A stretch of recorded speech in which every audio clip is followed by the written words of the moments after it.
نبی پاک صلی اللہ علیہ وسلم نے اللہ سے فاقہ مانگ کے لیا، یا اللہ ایک وقت روٹی دے، ایک وقت کا فاقہ دے، مانگ کے لیا نبی پاک مانگ کے۔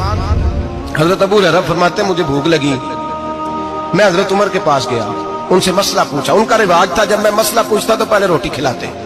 تو نبی پاک صلی اللہ علیہ وسلم کے صحابی حضرت ابو ہریرہ رضی اللہ تعالیٰ عنہ فرماتے ہیں میں نے حضرت عمر سے مسئلہ پوچھا، میں نے کہا حضور مسئلہ بتائیں، تو کہتے پہلے ان کی عادت تھی جب میں مسئلہ پوچھتا تو روٹی بھی کھلاتے، آج انہوں نے مسئلہ ہی بتایا ہے، روٹی کوئی نہیں کھلائی۔ تو مجھے کہنے لگے ابو ہریرہ تو سوچتا ہوگا روٹی نہیں اس نے پوچھی، تو نے کب سے کھانا نہیں کھایا؟ میں نے کہا آج صبح سے۔ تو جناب عمر کہنے لگے میں نے کل صبح سے نہیں کھایا، چل ابو بکر صدیق کے گھر مسئلہ پوچھتے ہیں۔ کہتے جناب صدیق اکبر کے دروازے پہ گئے، جا کر کے ان سے مسئلہ پوچھا۔ ان کی بھی عادت تھی جب کوئی مسئلہ پوچھنے جاتے تو دسترخوان بچھا لیتے، کہتے آؤ روٹی بھی کھلاتا ہوں مسئلے بھی بتاتا ہوں۔ کہتے ہیں گئے تو انہوں نے بھی مسئلہ بتایا، روٹی کوئی نہ پوچھی۔ تو کہنے لگے عمر ابو ہریرہ تم لوگوں نے کل پرسوں سے نہیں نہ کھایا ہوگا، اور ابو بکر کو 4 دن گزر گئے ہیں، تھوڑا سا دودھ ملا ہے یا کھجور ملی ہے، روٹی کوئی نہیں ملی، چلو در رسول پہ چلتے ہیں، آؤ حضور کی بارگاہ میں۔ کہتے ہیں نبی پاک کی بارگاہ میں آئے، حضور نے چہرے دیکھے، کریم سے مسئلہ نہیں پوچھنا پڑا۔ میرے مصطفیٰ کریم نے فرمایا بھوک لگی ہوئی ہے تم تینوں کو، 3-4 دن ہو گئے۔ اللہ کے رسول نے فرمایا مجھے پورا ہفتہ ہو گیا ہے۔ سبب کچھ اور ہے جس کو تو خود سمجھتا ہے، زوال بندہ مومن کا بے زری سے نہیں۔ فرمایا حضور نے 3 دن بیت گئے، چلو۔ میرا بے تکلف صحابی ابو الحسن انصاری، وہ بڑے نصیب والے ہوتے ہیں جن کو میرے نبی پاک خود کہتے تھے کہ تیری فلانی ذمہ داری ہے۔ اس زمانے کا تو کسی کو کہہ دیا جائے یہ تیری ذمہ داری ہے تو کہتا ہے یہ تو پھٹیکے ڈالنے لگ گئے، یہاں سے تو چھٹی کر جانی چاہیے۔ خوش ہوتے تھے صحابہ کہ ہماری ذمہ داری لگی۔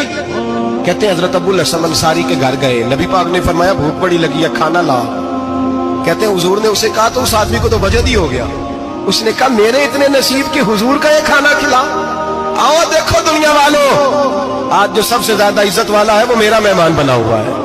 فرماتے ہیں وہ دوڑے گئے، بکری اٹھائی، ذبح کی، بیوی کو کہنے لگے روٹی تیار کر، ادھر کھجوریں توڑی، انگور توڑے، کہنے لگے حضور آپ جب تک تناول کریں تب تک کھانا پک جاتا۔ حضرت عمر کہتے ہیں روٹی پک کے آئی، بڑا پیارا گوشت، بڑا اچھا سالن، بڑا خوبصورت خلوص والا کھانا۔ فرماتے ہیں میں نے بڑا ہی کھایا۔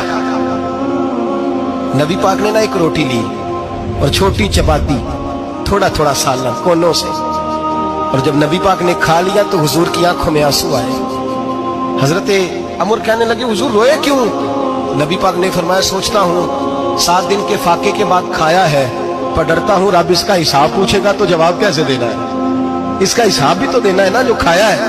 تو حضرت عمر فاروق کے ہاتھ میں کچھ چیز تھی، زور سے زمین پہ ماری، کا محبوبہ 7 دن کے بعد بھی روٹی کھائے تو حساب دینا ہے۔ نبی پاک فرمانے لگے عمر وہ مالک ہے نا، تو جب دیتا ہے تو حساب نہیں لے سکتا، حساب تو دینا ہے، حساب تو دینا ہے، تیاری رکھو۔